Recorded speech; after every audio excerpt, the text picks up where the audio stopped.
Shalom semuanya. Kita baru saja memasuki tahun yang baru, yaitu tahun 2022. Kita baru saja meninggalkan tahun 2021, tahun integritas, the year of integrity, di mana Tuhan menekankan agar kita hidup berintegritas, yang artinya semakin menyerupai dengan gambar Yesus. Mungkin ada yang bertanya-tanya, bagaimana keadaan tahun 2022? Apakah keadaan saya akan lebih baik atau lebih jelek? Bagi saudara yang sedang bertanya-tanya seperti itu, saya mau katakan bahwa kita harus berpegang pada firman Tuhan. Sesuai dengan Ratapan 3 ayat 22 dan 23 yang berkata, tak berkesudahan kasih setia Tuhan, tak habis-habisnya rahmatnya, selalu baru tiap pagi, besar kesetiaanmu. Berdasarkan ayat ini, kita harus percaya bahwa kasih setia Tuhan selalu baru tiap hari, selalu baru tiap minggu, selalu baru tiap bulan, dan selalu baru tiap tahun. Karena itu, saya akan mengajak saudara-saudara untuk memperkatakan ini. Tuhan, saya percaya tahun 2022 akan lebih baik daripada tahun 2021. Karena kasih setia Tuhan selalu baru tiap hari, selalu baru tiap minggu, selalu baru tiap bulan, dan selalu baru tiap tahun. Kasih Tuhan tak berkesudahan, tak habis-habisnya rahmatnya, selalu baru setiap pagi, baru setiap pagi, besar setiamu Tuhan, besar setiamu,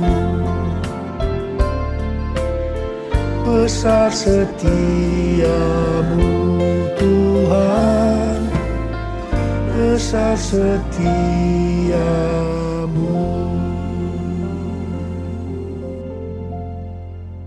Dasar kita percaya bahwa tahun 2022 akan lebih baik daripada tahun 2021 karena Ratapan 3 ayat 24 berkata, Tuhan adalah bagianku, kata jiwaku. Oleh sebab itu, aku berharap kepadanya. Jadi karena kita akan selalu berharap kepadanya, maka kita akan berkata bahwa tahun 2022 akan lebih baik dibanding tahun 2021. Apa yang terjadi kalau kita berharap kepadanya? Yang pertama, sesuai dengan Yesaya 40 ayat 30 dan 31, maka orang yang berharap kepada Tuhan akan mendapatkan kekuatan yang baru, yang akan melebihi kekuatan orang-orang muda. Mereka seumpama Raja Wali yang naik terbang dengan kekuatan sayapnya. Mereka berlari dan tidak menjadi lesu. Mereka berjalan dan tidak menjadi lelah. Haleluya. Orang yang berharap Tuhan diperbarui kuatnya, terbang naik dengan sayap Raja Wali, berlari tiada penat, berjalan tiada lelah. Ajarku harap kau Tuhan, ajarku harap kau Tuhan, ajarku harap kau Tuhan. Yang kedua, hal yang terjadi kalau kita berharap kepadanya sesuai dengan Mazmur 37 ayat 23 dan 24 yang berkata, Tuhan menetapkan langkah-langkah orang yang hidupnya berkenan kepadanya. Apabila ia jatuh, tidaklah sampai tergeletak, sebab Tuhan menopang tangannya. Orang yang hidupnya berkenan kepada Tuhan adalah orang yang berharap kepada Tuhan. Bagi orang yang seperti itu, Tuhan akan menetapkan langkah-langkahnya. Dan apabila ia jatuh, tidaklah sampai tergeletak, sebab Tuhan menopang tangannya. Perlu dicatat, sebagai orang-orang yang berkenan kepada Tuhan, kita bisa jatuh ke dalam berbagai macam kegagalan dan masalah. Tetapi Alkitab berkata, kita bisa jatuh, tetapi tidak sampai tergeletak, sebab Tuhan menopang tangan kita. Tuhan menetapkan langkah-langkah orang yang hidupnya berkenan kepadanya. Apabila ia jatuh, tak sampai tergeletak, sebab Tuhan menopang tangannya. Tangannya, oh tangannya, sebab Tuhan menopang tangannya. Apabila ia jatuh, tak sampai tergeletak, sebab Tuhan menopang tangannya. Sebab Tuhan menopang tangannya. Sebab Tuhan menopang tanganku. Sebab Tuhan menopang tanganku.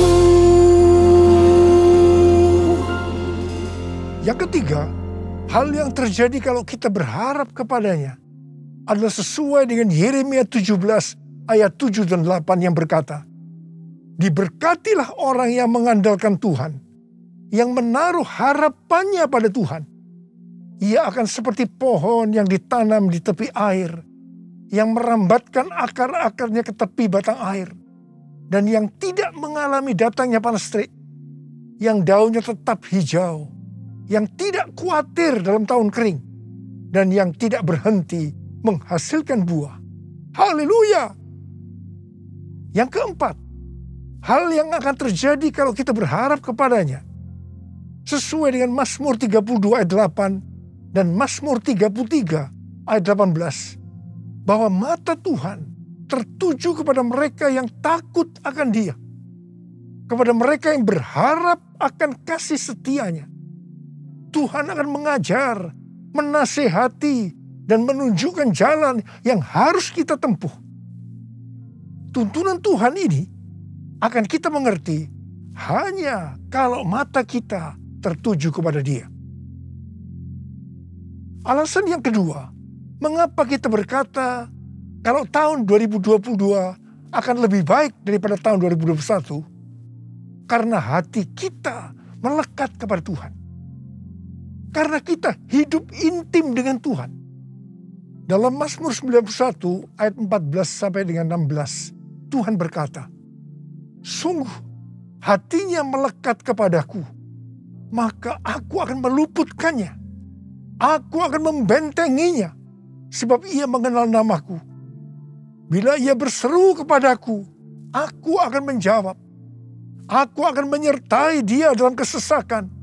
Aku akan meluputkannya dan memuliakannya. Dengan panjang umur akan kukenyangkan dia, dan akan kuperlihatkan kepadanya keselamatan daripadaku. Jadi, kalau hati kita tuh melekat kepada Tuhan, kalau kita hidup intim dengan Tuhan, maka yang pertama, Tuhan akan meluputkan dan membentengi kita terhadap sakit penyakit, panah api dari si jahat, jerat penangkap burung, kedahsyatan malam, atau terror of the night yang berbicara tentang penculikan, perampokan, pemerkosaan, pembunuhan, terorisme, peperangan. Hal yang kedua, Tuhan akan menjawab ketika kita berseru pada masa kesesakan. Dan yang ketiga, Tuhan akan memuliakan kita. Yang keempat, Tuhan akan memberikan panjang umur dengan berkat yang melimpah. Dan yang kelima, Tuhan akan memberikan keselamatan. Haleluya! Bless the Lord, oh my soul, oh my soul, worship His holy name. Sing like never before, soul, I worship your holy name. Bless the Lord, oh my soul, oh my soul, worship his holy name. Sing like never before, oh my soul, I worship your holy name. I worship your holy name. I worship your holy name. Tuhan menuntun kita untuk memasuki tahun 2022 dengan memberikan tema bahwa tahun 2022 adalah tahun paradigma yang baru. The year of new paradigm. Definisi paradigma menurut Kamus Besar Bahasa Indonesia adalah model dan juga kerangka berpikir. Definisi paradigma menurut Westminster Dictionary of Theological Terms bahwa paradigma berarti contoh, pola, model, dan istilah ini sering dipakai untuk menunjukkan cara berpikir dalam teologi ketika bahan-bahan dikumpulkan dan diatur dalam satu pola atau cara tertentu seperti dalam doktrin. Tuhan memberikan ayat emas untuk tema ini, yaitu Yesaya 43 ayat 18 sampai dengan 21 dan Filipi 3 ayat 13 dan 14. Dalam Yesaya 43 ayat 14 sampai dengan 21, Tuhan berkata bahwa dulu orang Israel dibebaskan dari kejaran Firaun dan pasukannya dengan cara Firaun dan pasukannya mati di tengah-tengah Laut Merah. Tetapi sekarang orang Israel akan dibebaskan dari Babel dengan cara yang berbeda. Tuhan berkata, jangan ingat hal-hal yang dulu. Sekarang aku hendak membuat sesuatu yang baru.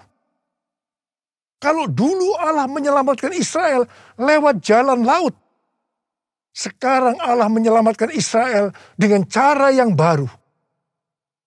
Allah akan menyelamatkan mereka lewat jalan di padang gurun dan sungai di padang belantara. Ini adalah paradigma yang baru. Bagian Tuhan adalah memberikan paradigma yang baru. Yang ada sesuatu yang baru, yaitu membuat jalan di padang gurun dan sungai di padang belantara, di mana pada waktu itu hal ini tidak mungkin bisa dikerjakan oleh manusia. Tetapi bagi Tuhan tidak ada yang mustahil. Katakan amin. Tujuan Allah menyelamatkan Israel dari Babel, yaitu karena mereka umat pilihan Tuhan. Dan yang ditetapkan untuk memberitakan kemasyhuraan namanya. Demikian juga bagi kita, umat pilihan Tuhan.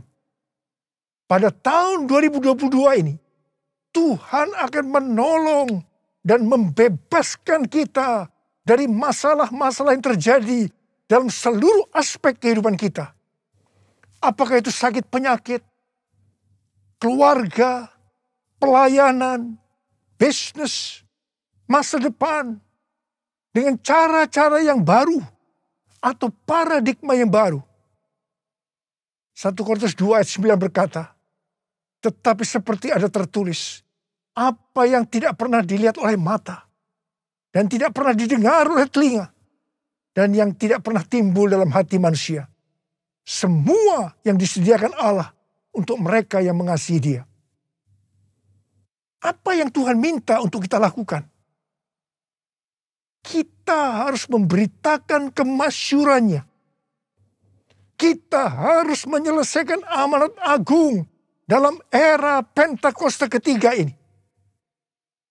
1 Petrus 2 ayat 9 berkata, tetapi kamulah bangsa yang terpilih, imamat yang terjani, bangsa yang kudus, umat kepunyaan Allah sendiri, supaya kamu memberitakan perbuatan-perbuatan yang besar dari Dia, yang telah memanggil kamu keluar dari kegelapan kepada terangnya yang ajaib. Memasuki tahun 2022 ini, kita akan melihat bahwa dengan adanya pandemi yang sampai sekarang belum selesai, maka cara-cara pelayanan di gereja berubah. Kita tidak bisa hanya memakai cara-cara yang lama lagi. Sebagai contoh, sesuai dengan penelitian yang dilakukan oleh George Barna, yang dirilis pada tanggal 6 Juni 2021 yang lalu, mengenai generasi anak muda di Amerika yang disebut generasi berbeda. Dikatakan bahwa pelayanan gereja selama 5 dekade terakhir tidak akan efektif untuk generasi ini.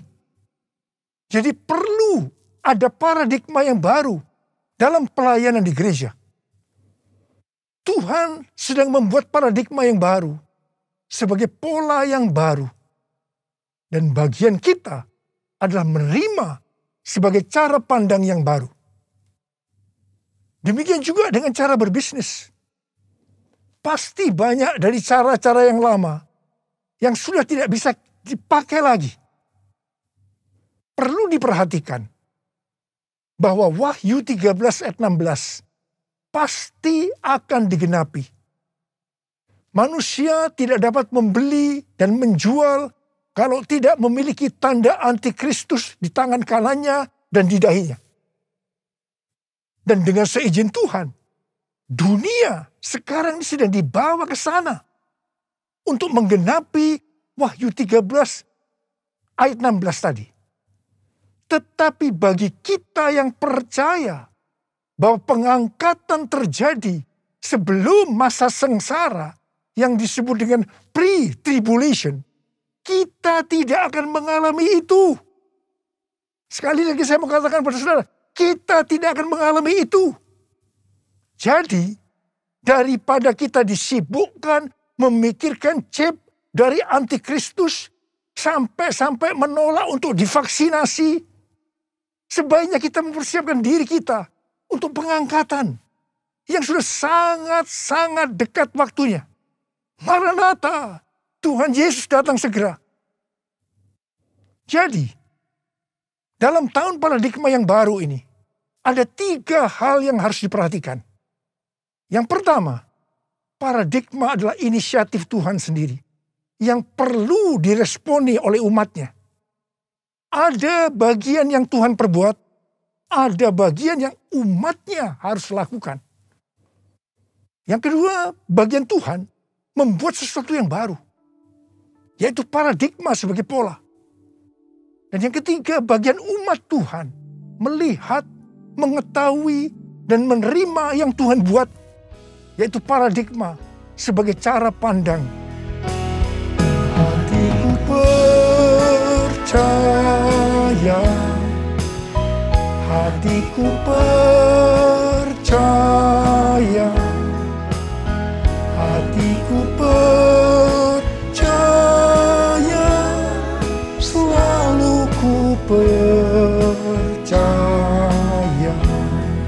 selalu ku percaya, selalu ku percaya.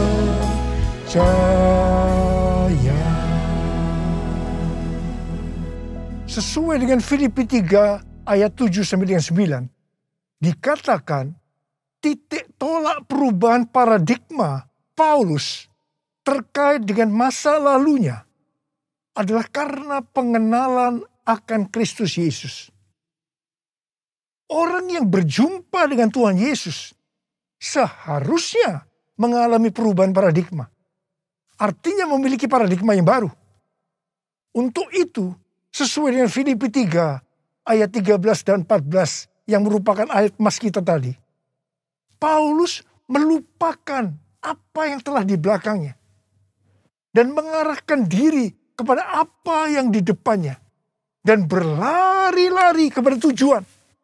Artinya mengejar sekalipun menderita untuk memperoleh hadiah, yaitu panggilan surgawi dari Allah dalam Kristus Yesus.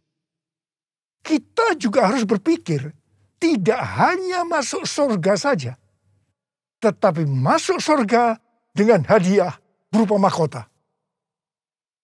Karena itu, mari kita responi ajakan Rasul Paulus untuk memiliki dan menghidupi paradigma yang baru. Memiliki paradigma yang baru dalam mengikut Tuhan adalah suatu keharusan. Sekali lagi, suatu keharusan. Firman Tuhan berkata, kita harus meninggalkan cara hidup yang lama ketika kita berbalik untuk mengikut Tuhan. Cara hidup yang lama atau paradigma yang lama, termasuk pola pikir, tutur kata, tingkah laku, dan perbuatan kita sehari-hari harus mengalami perubahan. Jadi, orang Kristen yang sudah lahir baru, tetapi masih memakai paradigma yang lama, perlu bertobat. Perlu bertobat. Apa yang Alkitab katakan tentang paradigma yang baru? Roma 12 ayat 2 berkata, janganlah kamu menjadi serupa dengan dunia ini, tetapi berubahlah oleh pembaharuan budimu, sehingga kamu dapat membedakan manakah kehendak Allah, apakah yang baik, yang berkenan kepada Allah, dan yang sempurna. Dalam bahasa Yunani, kata yang dipakai untuk budi adalah nous, yang artinya pikiran, akal budi, pola pikir atau mindset. Yang sama juga artinya dengan paradigma. Di sini Tuhan menghendaki agar kita memiliki pikiran atau paradigma yang baru. Supaya kita tidak sama lagi dengan dunia ini. Dan mengerti kehendak Allah. Sebelum bertobat, pola pikir dan cara hidup kita pasti sama dengan dunia ini. Tinggalkan itu. Tinggalkan itu. Masuk ke dalam paradigma yang baru. Ingat, paradigma yang lama akan menghambat kita untuk mengerti kehendak Allah. Ada pesan Tuhan yang kuat hari-hari ini. Yaitu agar kita mengerti dan melakukan kehendak Allah pada zaman ini. Bagaimana supaya kita memiliki pola pikir atau paradigma yang baru? Yaitu melalui firman Allah dan Roh Kudus. Karena itu baca Alkitab setiap hari. Renungkan, lakukan, dan saksikan. Dan selalu berkata, penuhi kami dengan Roh-Mu ya Tuhan. Biarlah kami dituntun dengan firman dan Roh-Mu. Pada akhirnya, diingatkan bahwa paradigma yang lama, yaitu pola pikir duniawi yang berdampak kepada kehidupan duniawi, akan berujung kepada kebinasaan, akan kehilangan keselamatan. Karena itu, miliki dan hidupi paradigma yang baru. Kita akan menjadi serupa dengan gambar Yesus. Kita menjadi orang yang berintegritas. Kita akan mencari dan memikirkan perkara-perkara yang di atas, bukan yang di bumi. Sehingga pada saat Tuhan Yesus menjemput kita, gerejanya di awan-awan, kita akan diangkat dan masuk surga dan akan bersama-sama dengan Tuhan Yesus selama-lamanya. Hosana, Hosana di tempat yang tinggi. Hosana, Hosana di hati yang suci. Hosana, Hosana di tempat yang tinggi. Hosana, Hosana di hati yang suci. Di hati yang suci. Di hati yang suci. suci. Jadi saudara-saudara, memasuki tahun 2022 yang Tuhan berikan tema tahun paradigma yang baru, the year of new paradigm, maka ada 6 hal yang harus diperhatikan. Yang pertama, Tuhan sedang membuat paradigma yang baru, dan kita harus menerimanya sebagai pola pikir dan cara pandang yang baru. Yang kedua, Tuhan akan menolong dan akan membebaskan kita dari masalah-masalah yang terjadi dalam seluruh aspek kehidupan kita dengan paradigma yang baru. Dan kita harus mengerti dan menerimanya. 1 Korintus 2 ayat 9 akan kita alami. Yaitu apa yang belum pernah dilihat oleh mata, belum pernah didengar oleh telinga, belum pernah timbul dalam hati, akan kita alami. Karena kita mengasihi Tuhan Yesus. Tuhan mengingatkan kita, ini yang ketiga, sebagai orang Kristen yang sudah lahir baru, agar kita meninggalkan kehidupan duniawi yang disebut dengan paradigma yang lama, untuk masuk dalam paradigma yang baru, yaitu kehidupan surgawi. Yang keempat, untuk itu kita harus melupakan apa yang ada di belakang kita, yaitu kehidupan duniawi, dan mengarahkan diri kita kepada apa yang ada di hadapan kita, yaitu kehidupan surgawi, dan berlari-lari kepada tujuan, yang artinya mengejar sekalipun menderita untuk memperoleh hadiah berupa mahkota. Kita harus berpikir tidak hanya masuk surga saja, tetapi masuk surga dengan mendapatkan mahkota. Katakan amin. Yang kelima, kita harus meminta kepada Tuhan agar dipimpin dengan firman dan rohnya, supaya kita bisa memahami dan menghidupi paradigma yang baru. Yang keenam, dengan adanya paradigma yang baru ini, apa yang Tuhan minta kepada kita untuk dilakukan?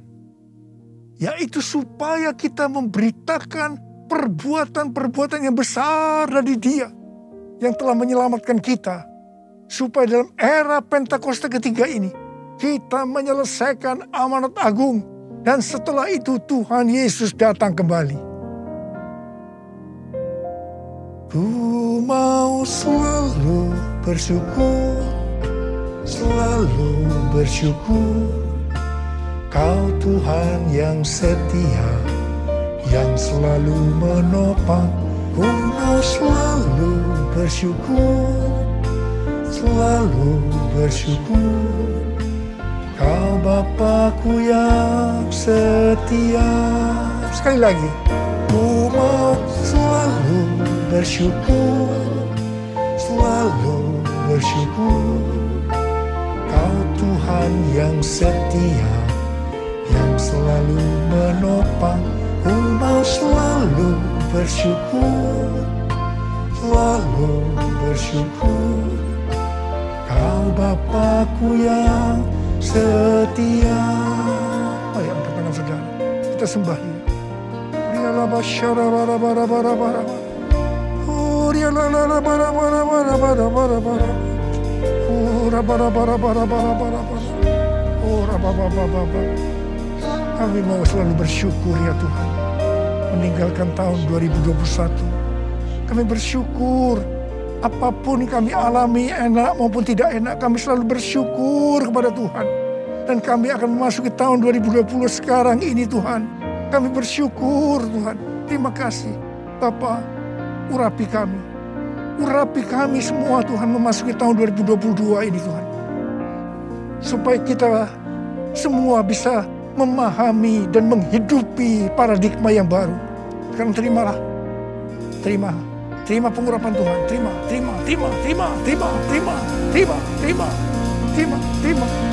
Tuhan, kami mengucap syukur ya Tuhan. Kami mengucap syukur ya Tuhan. Ku mau selalu bersyukur, selalu bersyukur. Kau Tuhan yang setia, yang selalu menopang. Ku mau selalu bersyukur, selalu bersyukur. Kau Bapakku yang setia, Kau Bapakku yang setia, Kau Bapakku yang setia.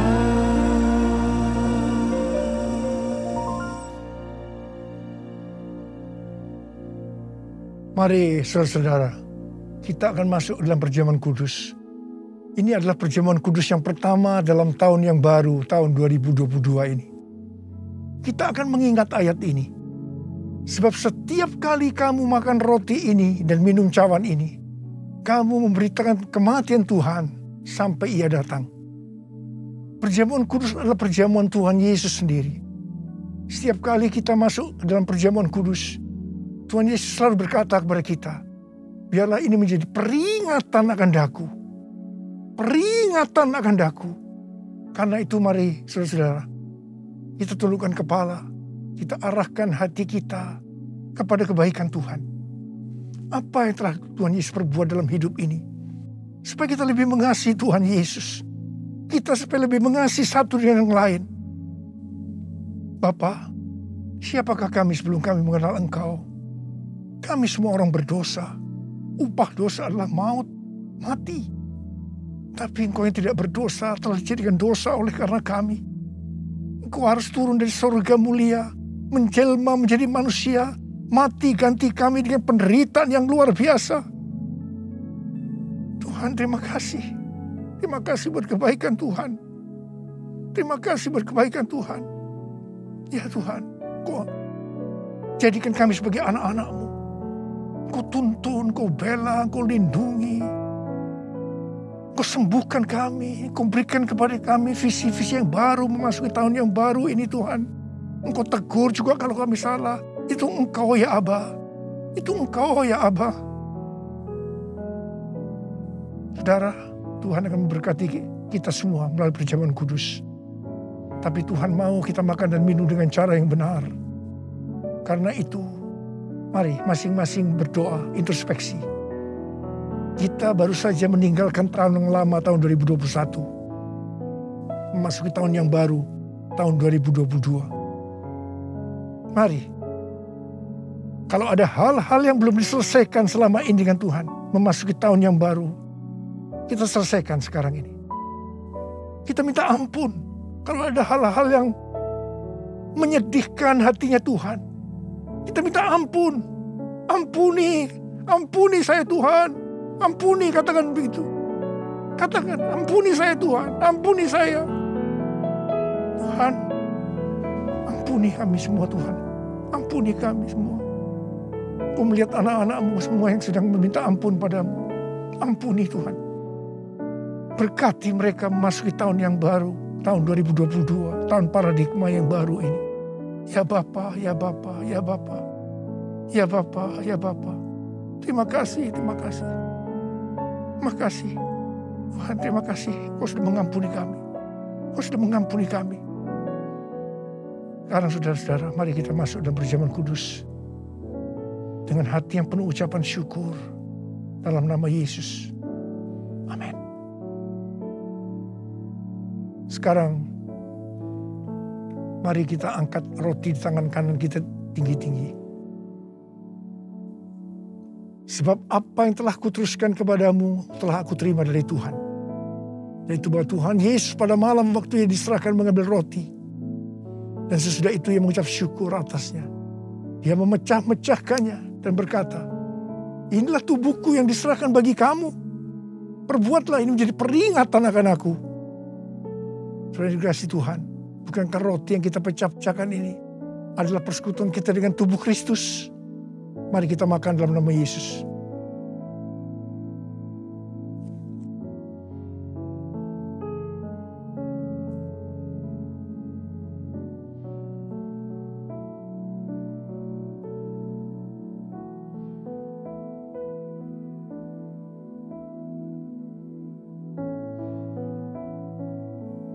Angkat cawan di tangan kanan kita tinggi-tinggi.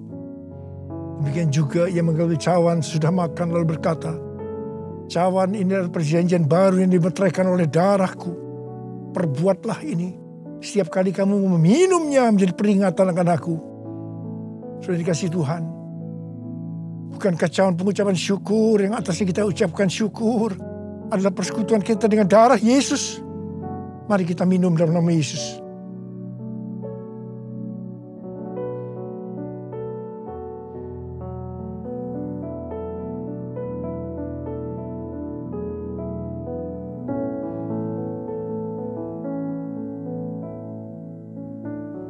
Mari angkat tangan kita.